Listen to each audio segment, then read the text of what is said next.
Hello guys, ഇന്ന് നമുക്ക് നല്ല അടിപൊളി മത്തി കിട്ടിയിട്ടുണ്ട്. അപ്പോൾ നമുക്ക് ആ കറി വെച്ചാലോ?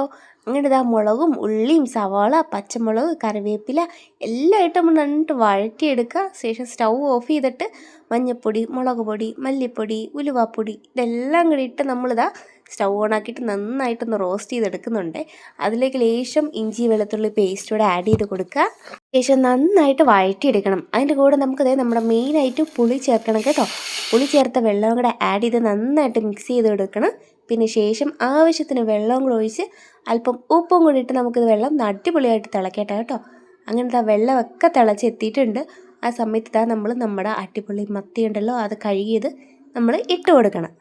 അങ്ങനെ ആ മത്തിയെല്ലാം ഇട്ടിട്ട് നമ്മൾ തിളയ്ക്കാൻ വെക്കണം കേട്ടോ. അങ്ങനെ തിളച്ച് അടിപൊളിയായിട്ട് വന്നിട്ടുണ്ട്. അങ്ങനെ നമ്മൾ ബാക്കി മത്തി എടുത്ത് നമുക്ക് കുറച്ച് വറക്കാനെടുക്കാം കേട്ടോ.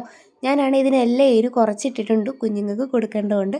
അങ്ങനെ മത്തിയൊക്കെ കൂട്ടി ഒരു പിടി പിടിച്ചിട്ട് ഓടി വരാവേ. Tata bye bye, see U.